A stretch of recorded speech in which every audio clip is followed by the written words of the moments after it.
Because of a dress, I asked William for a divorce. He frowned. You're fat and ugly. Wearing a pink dress makes you look like a pig. What did I say wrong? It's about time you change your habit of throwing tantrums, or else you'll embarrass yourself in public. Sure enough, William's sharp tongue hasn't changed in 10 years. I didn't say a word, went into the room to pack my bags, and placed the divorce papers on the table. He finally reacted, looked up, and asked, Jenny, are you serious? You want a divorce over this small matter? I nodded, because for me, it's not small. William and I were college sweethearts, got married after graduation, and we had our daughter, Anne. For 15 years, William fit the societal mold of a good husband. He's responsible, has no bad habits, hands over his salary, and is good with the kid. If he has one downside, it's his sharp tongue. Like today, I wore a pink dress. It's actually pretty. Pink looks youthful, even, and said, Mom, you look beautiful in this color. But William didn't agree. The moment he saw me, he frowned. Jenny, do you think you're still an 18-year-old girl wearing this dress? You're already fat and ugly, and you wear pink, looking like a pig. Hurry and change. You're supposed to pick up in later, and you won't just embarrass yourself, but me too.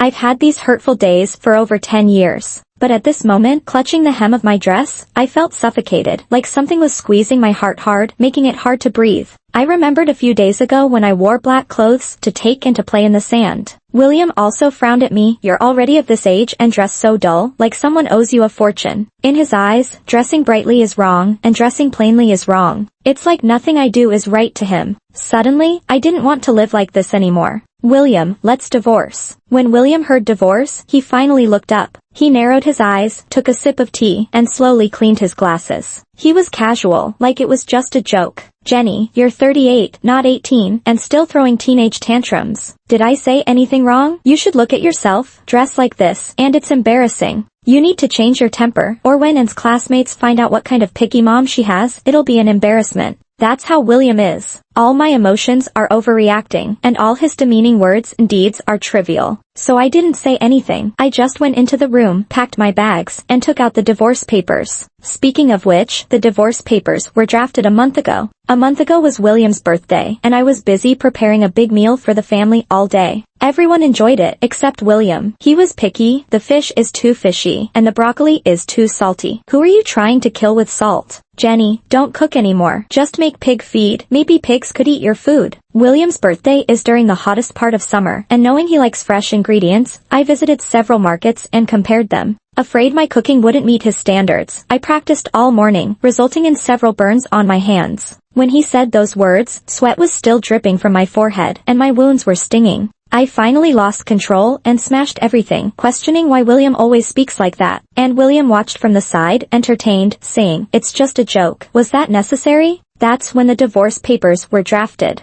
But no one believed I would actually divorce. My mom advised, "Why divorce? You'll regret it once you've calmed down. William's good, no bad habits, just a sharp tongue. Where will you find such a man again?" I was indeed reluctant. 15 years of feelings aren't easy to let go of. But if I'm being honest, it's easy to let go. Like now, I can finally place the divorce papers calmly in front of him, facing his harsh jokes. I think of that saying, all grand exits are just trials. Real departures are always silent. William casually flipped through the agreement, asking, trying to scare me with something from the internet? What friend gave you this idea? You couldn't have thought of this yourself. I ignored him and said, the agreement is real, and it matches our situation. We've been married for 15 years, and have 2 houses under both our names. We should split one each. As for the cars, it's the same, and we'll split the savings as per the law, 50% each. Anne is grown up. She can decide whom she wants to live with. But Anne's preparing for her exams. I don't want her affected by this, so let's wait until after her exams to tell her.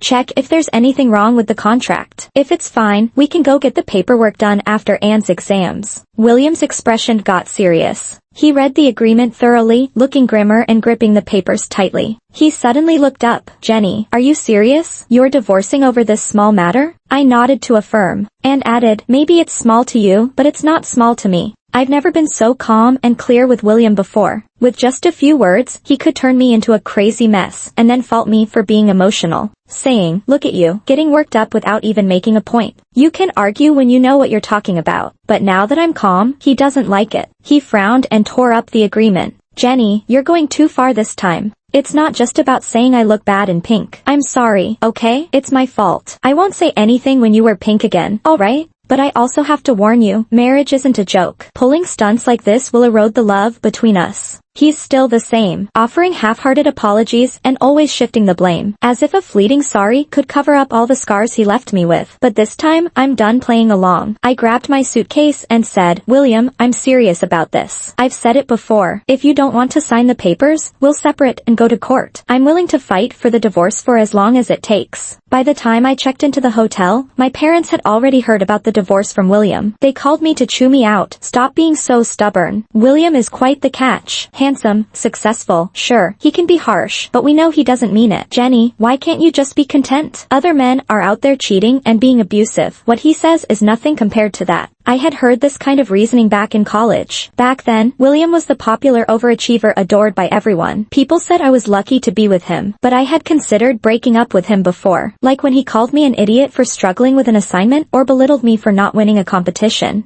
The worst time was when I got into making clay art and opened a small online shop. Not only did William dismiss my designs, but he also threw away the pieces I was going to sell. His words still sting. No one wants this junk you're making. I was furious and wanted to end things. My roommate, however, advised me, it's only been this one thing. Otherwise, he's great. Handsome, talented men don't come by often. Even William's little groupies said I was overreacting. Does she really think her stuff is worth anything? Being isolated is a scary thing. When your thoughts go against the tide of everyone else's, you start doubting yourself. I got trapped in that cycle. Was I really ungrateful? Was I too sensitive? Were the things I created really as worthless as William claimed? That's how I ended up staying with him for over a decade. But thankfully, I've woken up now. I firmly told my parents, William might be impressive, but so am I sure. He's better than those who cheat or are abusive. But isn't there a man out there who neither cheats nor abuses, and who also respects me verbally? My parents, being family, must have seen my resolve. They sighed and said, let's talk when you've calmed down, before hanging up. I didn't waste any time. I opened my laptop and started job hunting. After being a homemaker for so long, it's about time I planned for life post-divorce. Back in the day, I wasn't so bad myself. William was the campus heartthrob, and I was a campus beauty. He was a top student, and my GPA was good enough for further studies too. But once we married and had Anne, William convinced me that I'd been out of the workforce too long to have any skills. That's how I settled into being a stay-at-home mom. Now, I'm ready to restart my life. Just when I was about to send out resumes, Anne called, sobbing. Mom, are you and Dad really getting divorced? What about me? Anne's currently in 8th grade, attending a boarding school to focus on her exams. She comes home only once a month. It's the start of the month now, meaning she shouldn't know about our divorce or have access to a phone, unless someone told her. William. When I stepped through the door, Anne was crying uncontrollably, and William looked annoyed. He immediately started blaming me. Look what you've done. Anne's upset because you had to bring up divorce. Her important exams are in 3 months. How's she supposed to focus now? If she does poorly, it's your fault. Anne looked up, her eyes full of tears. Mom, can you not divorce Dad? I got so upset over the news at school that I couldn't focus on anything. Seeing Anne with tear-streaked cheeks broke my heart. William is quite clever, isn't he? He knows Anne is my weak spot, so even though I warned him not to upset her, especially now, he went ahead. By making her suffer, he wants to soften my resolve, and then he has the nerve to blame me, keeping his hands clean of this mess. As I fell silent, William flashed a smug, satisfied smile. Surely he thought I'd give in for Anne's sake. Pity he underestimated me. I'm a mother, but firstly, I am me. I hugged Anne tightly, wiping her tears away. I'm sorry,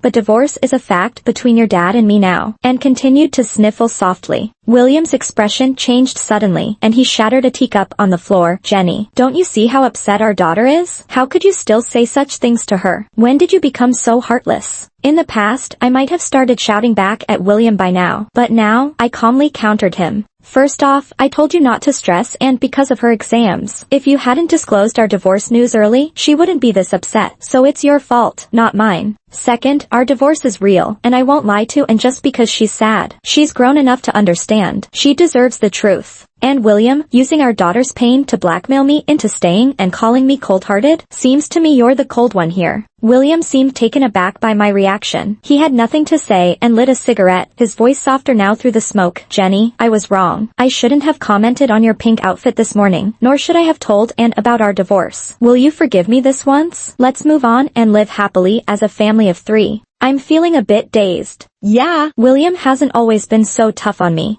Sometimes I can't stand the things he says, and after a big fight, he would lower his pride and ask for forgiveness. I really meant well, just didn't do it the right way. I was wrong. I promise it won't happen again. Just this once. The routine of giving a few criticisms and then a sweet gesture works really well. He can criticize me 1,000 times, yet affirm me once, and I'd be head over heels again. I sighed. William, there's no point in arguing about who's right or wrong anymore. I want a good life, but with you around, I'll never be happy. So, please let me go. I took Ann out for dinner. She's calmed down quite a bit, stirring her pasta and quietly asking, Mom, if you guys split up, who will I go with? I patted her head. It's up to you. But I can't choose. I like Dad. He buys me pretty dresses, spends a lot on my hobbies, and takes time off during vacations to travel with me. Mom, I like you too. You remember all my likes and dislikes, comfort me softly when I fail exams, and watch my favorite anime with me. I love both of you so much. Can't you stay together? Anne's words brought back a flood of memories. To be honest, William might not be a great husband,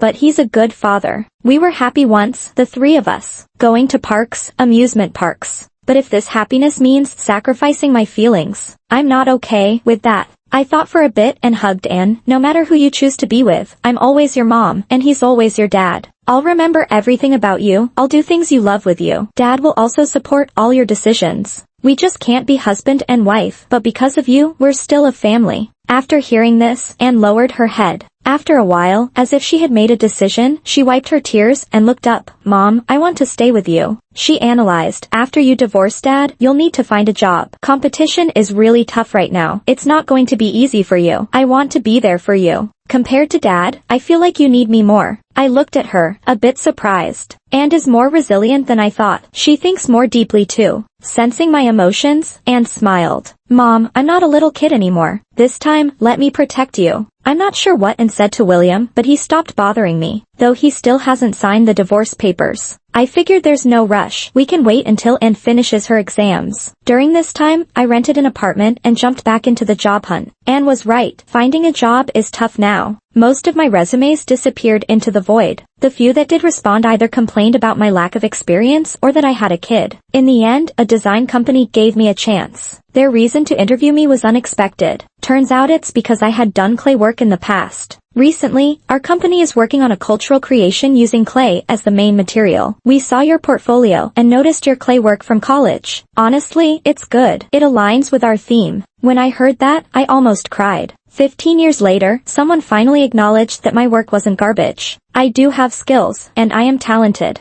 I really wasn't that bad, was I? After hanging up, I started preparing for the interview. I studied graphic design in college, so even if I had the basics, it's been a while. I also had to catch up on the latest design software. Those days were tough, but I loved every moment. In William's eyes, I've always been terrible, useless, incomprehensible. But that wasn't the real me. After leaving the wrong person, I'm calm, smart, eager to learn, emotionally stable. I no longer become unhinged over a word or two. I love being in this state. Until the day I went to the design company for the interview. But they told me it had been cancelled. The receptionist said the interview was cancelled via email. Your husband cancelled it for you through email. He said in the email that you're only applying for jobs out of spite, not seriously. Once you calm down, you'd return home to care for your daughter. I can't describe my feelings at that moment. Rushing home, I kept explaining my situation over the phone to the interview officer who was on a business trip. I pleaded for another chance. But the officer sounded cold. Sorry, regardless of whether your husband's claims are true or not, we can't risk it. Moreover, after your email canceling the interview, we've found someone suitable. I numbly put down the phone. Felt like all my efforts these days were just a fleeting dream. Yeah, the world is like that. Opportunities come once, and there's always talent lined up.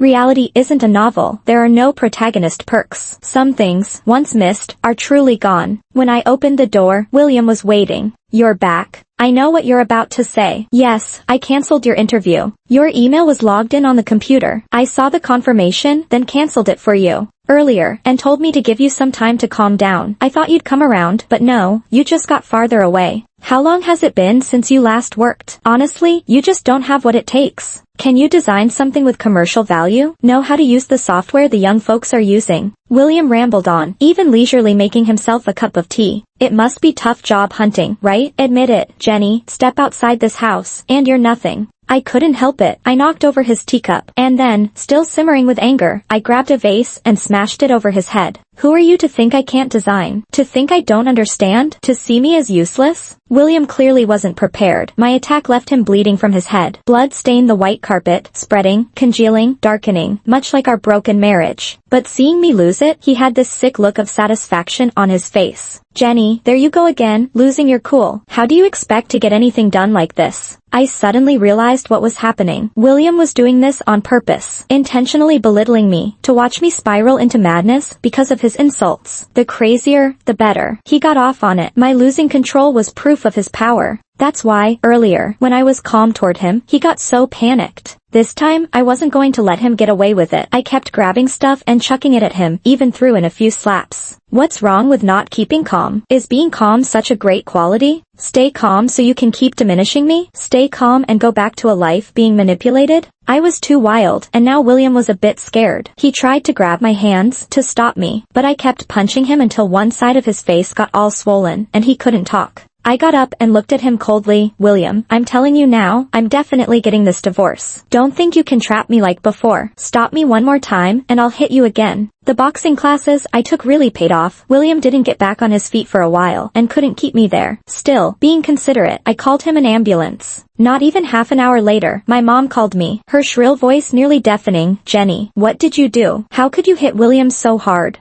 You better get over there and apologize to William right now, or I won't consider you my daughter anymore. My dad chimed in, yelling too, Jenny, how did I raise such a person like you? I took a deep breath, trying hard to calm myself. But deep down, I felt a sharp pain, blood turning into tears that dripped down. I asked, Dad, Mom, do you really see me as your child? Sometimes, it feels like you see William as your real kid. As a kid, he'd always come over to play. You saved the big chicken legs for him, gave him new clothes. Even the comic books I loved most were his. In middle school, he'd get first place, I'd get second, and you'd scold me for being worthless, saying I was in his shadow. Then after I got married, whenever William and I fought, I'd come running home to you. You promised to stay out of it, but then turned around and sided with him, calling it a lover's spat. Dad, Mom, you showered William with so much love. Why can't you share some with me? My mom was stunned. She coughed awkwardly. That was because William had family issues. He was a latchkey kid. We thought, living next door, we should look out for him. You, girl, why are you so petty, remembering such trivial things after all this time? I didn't reply, just kept going. Dad, Mom, you know what? There was a time when I'd always go to the rooftop. Unconsciously, I'd stand at the edge, thinking, if I just jumped off, it would all be over. Just jump, no one will call you worthless anymore. Later, I found out I had depression. I started taking meds, sleeping excessively, feeling out of it. But you guys accused me of being lazy, unambitious, with a bad temper. You worried more for William, saying supporting a family was hard for him. Even when you came over, you'd bring fish and ginseng he loved, never anything I liked. Was it because you didn't want to, or because you didn't know? On the other end, my mom sighed deeply. Jenny, you're our child. How could we not know what you like? Really? Then tell me, what do I like? Food, clothes, anything. Just name one. Silence. That silence was an answer in itself. I quietly added, I can't apologize to William. If I don't come back, and you decide you don't have a daughter anymore, so be it. And I moved. Changed my address. Only told Anne. She's kept quiet, just telling everyone who asked. Mom needs her own space. At the same time, I filed for divorce. In this day and age, it's tough. Especially since William hadn't technically cheated, and we weren't separated for 2 years. The lawyer warned it would be a long battle. I didn't care. I could endure. Plus, I finally landed a job. It was at the tiniest design company, just starting out, barely any cash. The pay was only $1,500 a month, even less than the interns got. But I was satisfied, refusing to miss any opportunity, studying relentlessly. At first, I was a slow learner, and the young folks at the company poked fun. Jenny, can you handle this? You can't even grasp the simplest things? But compared to 15 years of being put down, those remarks were nothing. If I didn't understand, I asked. Didn't comprehend? I'd ask again. Until finally, I had something to show for it. A big company noticed my design work, bought the rights, and I started gaining recognition. With promotions and raises, my wallet was no longer strapped. Now the young ones praised me. Jenny's designs have such a story to them. Of course they do. How old are you compared to her? You can't compete with her experience. Their compliments were so honest, they made me blush. I shrugged it off. Oh, come on, stop joking around. I still have a lot to learn. Intern Cindy cut through my modesty. Jenny, we're not joking. Don't be so down on yourself. You're amazing. Nearly 40, divorced, out in the world making a name for yourself. We reckon when you were young, you must have been some fierce woman, like those TV bosses, unstoppable and commanding. But honestly, that wasn't true. When Jenny was young, she felt inferior to the core. She thought she was bad, incompetent, worthless. Talking to others, her back would involuntarily stoop a little. It was through hardship and pain that Jenny became who she is now. I became friends with Cindy. After work, she'd come to my little rental to eat. Once, while cooking, I got distracted and accidentally added too much salt. Just half a spoon more, really. But a sudden panic hit me. William's words echoed in my head. So much salt in the dish. Who are you trying to salt to death? Don't cook anymore, just make pig food. I was uneasy, carefully bringing out the dish, hoping Cindy wouldn't blame me. Sorry, I added too much salt. It might not taste good. Cindy was shocked. Jenny, you scared me. Just too much salt. The look on your face made me think you put poop in it. She tasted it and looked impressed. Anything Jenny makes is top-notch. It's delicious. A little extra salt can't hide Jenny's cooking skills. Plus, if you ask me, anyone who can cook is amazing. I'm 25, and every time I step into the kitchen, I leave with more cuts on my hands. Jenny, why are you crying? Now Cindy, the careful one, spoke softly. Jenny, what's wrong? Did something happen? If I was sobbing quietly before, now I was outright bawling. I realized for the first time, no one was yelling at me for adding too much salt. It's okay to lose control of your emotions. You can be cared for. My tears fell, bursting into happy little droplets on the floor. I just suddenly felt so happy. The feeling of being appreciated, being cared for. It was so nice. After Anne's high school entrance exams, she stayed home for a bit. She told me William is a mess at living. He forgets to do laundry or can't cook anything edible. Guess he's not as all-powerful as he thinks. No wonder he calls me up so often. One day, it's about where his brown tie is. Next, how to turn on the kitchen exhaust fan. Then the location of the stomach medicine or the repairman's number. I was getting annoyed. Finally, when he called again asking how to fix the kitchen faucet, I mocked him. William, how come you can't even handle the little things? Those familiar words pulled me back to a long time ago. It was a rainy day. I came home drenched and found the kitchen pipe burst, flooding everywhere. I tried fixing the pipe, mopping, and soothing a 2-year-old and in bed, crying nonstop. When William came back, seeing the mess, his first words were, Jenny, how can you not even handle such small stuff? Not good at housekeeping, bad at taking care of Anne. How can you mess everything up so bad? The water kept dripping and kept crying. I begged William to help me out, but he said, managing the house is your job. The mess is your problem. You must deal with it alone. So now, hearing William's anxious call, I gave those words back to him. Silence stretched on the other end. Only soft water sounds and William's heavy breathing remained. He remembered. Yeah, ties don't arrange themselves neatly. Cooked meals don't appear out of nowhere, and broken pipes don't magically fix. What I've done has never been a little thing. Never. After a long pause, I heard a barely audible voice from the other end. He said, I'm sorry. Maybe that day's memory made William feel guilty. He started being nicer. And I heard the house got a makeover, all to my liking. Somehow, he found my company address, sending me flowers frequently. Roses, tulips, all the romantic stuff I once wanted when I was young. Back when I first got together with William, I'd see flower sellers on the street and beg him for some. His face would darken, and he'd pull his hand away. Flowers? Just a consumerist trap. Jenny, please educate yourself. Without me, you'd get scammed by this nonsense. My bubble of pink dreams popped. The little bouquet I tucked away in my bag never saw the light of day. William didn't understand some things are all about timing. Miss the moment, it's gone forever. At 38, Jenny doesn't need romance now. She needs strength and money. On the day William sent me flowers for the 10th time, I achieved my second promotion. On the chat app, William's messages kept appearing and disappearing, finally settling on one sentence. Saw your promotion news, awesome, really impressive. I felt a bit dazed. Thinking back, fresh out of college, I also got promoted. I eagerly told William the great news only to have it shot down. Just a small manager role? What's there to boast about? This kind of arrogance will end your climb.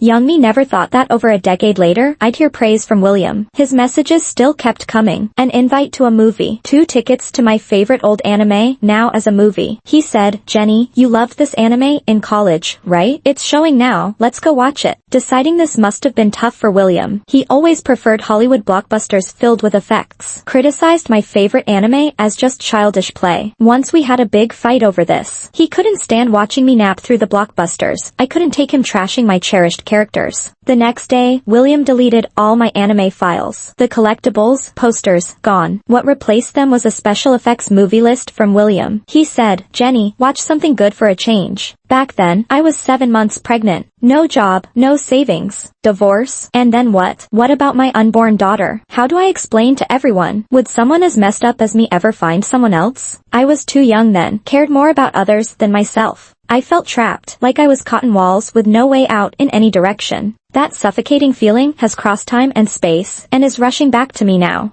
I suddenly realized it was too late. Whether it was William's apology or his attempts at kindness, it was too late. I wasn't happy about him trying to be better. I only felt fear and unease. Every change he made reminded me of how he used to be. The old wounds ran too deep to be covered by new memories. I told William how I felt. I sincerely asked him to leave me alone. But he didn't understand. "Jenny, I admit I messed up before. But you see, I've changed recently. Do a few harsh words or mistakes from the past really mean you have to shut me out completely?" We couldn't communicate. I just threw the flowers he sent into the trash, turned down his invitations over and over again. But William kept coming back. Until that day, when he found my depression diagnosis note in a drawer at home. I saw William again a year later. I had just finished a counseling session and saw him smoking downstairs at the clinic. Honestly, at first glance, I didn't recognize him. He looked so worn out. Our mutual friends said he hadn't been doing well the past 6 months. His career hit a bump, getting scolded by his boss daily at work.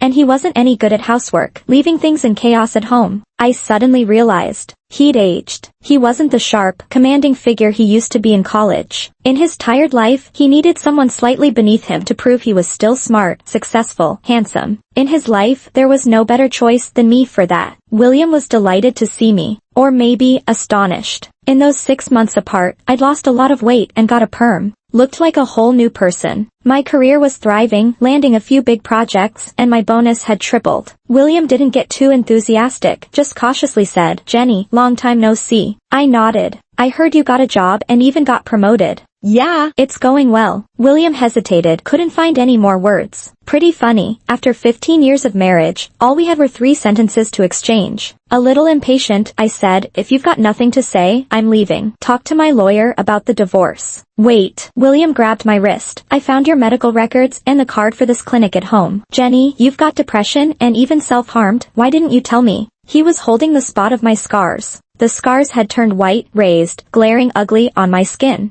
His rough fingers traced the scars, and his eyes started to redden. "Jenny, why didn't you tell me?" I answered softly. "I did. I told you." I clearly remember it was after a college reunion with him. All the way home, he didn't stop complaining. "Jenny, look at Jane. She was in your dorm. Now she's a manager at headquarters. And you? Nothing. No career, and you can't even dress up? Look at Christina. She had a kid. You had a kid, but she bounced back in shape, and you? Have you counted the rolls on your stomach?" He got louder and louder, making people stare. Those looks, mocking, pitying, watching the drama. They enveloped me, suffocating me. I suppressed myself like a spring, squashed to the bottom, then sprang back. I exploded. In our argument, I screamed at William with all my might. "Would you only stop thinking I'm a loser if I died? You forced me into depression. When will enough be enough?" Recalling it, William turned pale. I smiled, continued. "William, how did you reply back then? You said, 'What depression? Jenny, you're just emotional. Uselessness is no excuse for illness.' Remember? A bunch of racers were speeding by. I thought, why not just hit them, end it all, stop hearing your words? But I couldn't bear to leave Anne behind. She wasn't grown up. She needed me. William, if not for Anne in those 15 years, I would have been long gone." William was stunned. When he spoke again, his voice was tinged with sobs. "Jenny, I'm sorry. I didn't know it was that serious. Sometimes my mouth runs off. I didn't mean to put you down. They were just words. Jenny, please forgive me. In the year you've been gone, I thought long and hard. I admit I was horrible before. I miss your pink dress, your cooking, you fiddling with clay at the desk." I sighed, but back then, you never treasured those things. You always said I dressed drab, said my food was pig slop, said my clay work was trash. William, life is short and I've already spent 15 years on you. How many more 15 years do I have? Or what? You won't be satisfied till you drive me to my death. William went silent. I felt his grip on my wrist gradually loosening. He lit another cigarette, smoking quietly, his trembling fingers revealing his inner turmoil. After a while, he spoke. A month. What? Give me a month. If you still decide to divorce, I'll let you go. I agreed and moved back to William's house to put a period on our relationship. Anne was surprised to see me at home, but she didn't say much, just hugged me, whispered in my ear, "Mom, I support whatever you decide." But William was thrilled. On the first day, he cooked all by himself, saying we had to celebrate and getting a good grade on her monthly exam. He spent the whole day in the kitchen and looked at me expectantly. "Jenny, how's my cooking?" I took a bite and frowned. "William, what is this even supposed to be? For pigs? Wait, even pigs might not want to eat it." William's face slowly turned pale. He clenched his fists and forced a smile. "If you don't like it, let's just throw it away." The next day, he wore a denim outfit mimicking my favorite male celebrity. I sipped my porridge, not even looking up. "William, how old are you? Still dressing like kids today? Don't wear it outside. I'd be embarrassed if you're not." Hearing this, William quietly changed his clothes. On the third day, we went to an island together. William built a castle on the beach and excitedly called me over to look. "Jenny, look. Does it look like the one you made last year?" Then he got a bit sad. "Last year, it was so nice being here with the family. Now, everything's changed." I corrected him. "It wasn't good back then either. I built a castle, and you said it was ugly, that I had no artistic talent." Later, when we went to eat, I wanted to try the local food stalls, and you said I had no taste, not knowing how to dine in style during travel. William finally couldn't hold it in. "Jenny, do you really have to do this? I say one thing, and you say 10 things to criticize me." I reminded him, "Don't forget, I've lived like this for 15 years. He didn't say anything after that, but I suddenly felt empty. Does hurting someone the way they hurt you feel satisfying? Sure, but then what? Every time you retaliate, the scars on your heart sting, reminding you that you've never really moved on. You're still holding on to the past pain. So for the next few days, I started ignoring William. I wasn't interested in anything. William, on the other hand, started to panic. He held my hand, begging me, "Jenny, can you please talk to me? You can even mock me. But when you ignore me, I feel like there's absolutely no affection left for me." He was playing the part of a loving man, but I wasn't interested in the role of the audience. I just silently counted the days until the month was over. A month was almost gone. On the last day, William wanted to talk. Under the dim candlelight, I heard about his family for the first time. He wasn't some kid left to be raised alone. It was a cheating mom and a runaway dad. His sharp tongue became his shield from the world. From childhood, people were intimidated by his cold demeanor and harsh words. Except for me, the girl living next door. I always smiled kindly at him, even right after he'd scolded me. I'd still pop my head out and ask him if he wanted to come for dinner. "Jenny, I never knew love, so I didn't know how to love anyone. I just remember my dad used to scold my mom like that. People around us would say that fighting and bickering was a form of love. So that's what I thought love was. Jenny, I'm sorry, I hurt you." He cried into his hands, talking about his helplessness. I just felt alarmed. I never thought the occasional kindness I showed would become the source of my nightmares later in life. If I hadn't reached out to that boy in the corner, if I hadn't invited that poor boy to eat with us, maybe I would have parents who love me, a partner who respects me. Instead, I've been drifting in this nightmare called marriage for over a decade. Jenny, I understand now. I was loving you the wrong way. Can you give me another chance to start over? I shook my head. How do you start over? William might be able to restrain himself. For 3 months, 6 months, maybe even a year. But what about the next 5 years, 10 years, 20 years? Life is long. Can he promise he'll never fall back into old habits? I can't risk it. I won't. William understood my answer. He wiped away his tears and signed his name on the divorce agreement. We picked a sunny day to get divorced. When I held the divorce certificate, I couldn't help but laugh. William forced a smile, joking, "Jenny, we're getting divorced, and you can still laugh, heartless. Sometimes I really think, maybe you never loved me." The trees cast shadowy spots of sunlight on the ground. I vaguely remembered the day William and I got our marriage certificate. It was a sunny day, too. That day, he surprisingly listened to me and wore a white shirt and black shoes. When I acted playfully, he didn't criticize me, just awkwardly turned his head, his ears turning red. Wow, we really had moments where we loved each other that much, didn't we? I think I can finally answer William's question. Loved you. I answered in my heart. Loved the warmth of your lips the first time we kissed. Loved when you acted tough, saying you didn't like Jenny, that little dummy. Loved your worried brow when you took me to the delivery room. 15 years, how could I not love you? But loving you came at an unbearable price, so we had no choice but to part ways. William and I got a peaceful divorce. We keep in touch occasionally, and with my parents, well, we couldn't completely cut ties either. I just visit way less often now, maybe only for the holidays. At first, Mom and Dad used to bring up William, but later, they stopped. They even started praising me. Jenny, we heard you got another promotion, that's awesome. Sometimes they'd even take my side, shooing William away when he came to see me. You used to hurt my daughter. You're not welcome here anymore. But I didn't feel any happier. Can late affirmation and preference still count? But it doesn't really matter now. The first New Year after the divorce, I went back home with and William showed up too. I heard that since the divorce, many people tried to set him up, but he turned them all down. We took into the riverbank outside town to set off fireworks. After all, and was still just a kid, super excited to see her mom and dad together. One firework after another lit up the sky. The very last one burst, glowing brightly in the night, and I heard William's voice. Jenny, is there really no chance for us? You saw, and today, she's so happy when we're together. This year, you haven't started dating anyone new, and I'm still alone. Doesn't that mean I still have a chance? As soon as he finished, more fireworks went off. I pretended not to hear him, just then, and pulled me to set off more fireworks, and William had to let it go. But he didn't give up. Late at night, I heard him secretly asking and if I'd shown signs of seeing someone new. And, surprisingly serious, said, Dad, give it up. Just because Mom isn't dating anyone doesn't mean she wants to get back with you. She's not happy with you. Her words brought tears to my eyes. Those days of holding on to life weren't in vain after all. Maybe I'm unfortunate, having a failed, unbearable marriage for 15 long years. But I'm also lucky. I have a daughter who understands me, a successful career and friends who truly get me. In the future, if I'm a bit luckier, maybe I'll meet someone who understands me. I'll happily slip into that pink dress, over and over, even as I grow old. And he'll kiss the corners of my mouth, telling me time and again, you're beautiful.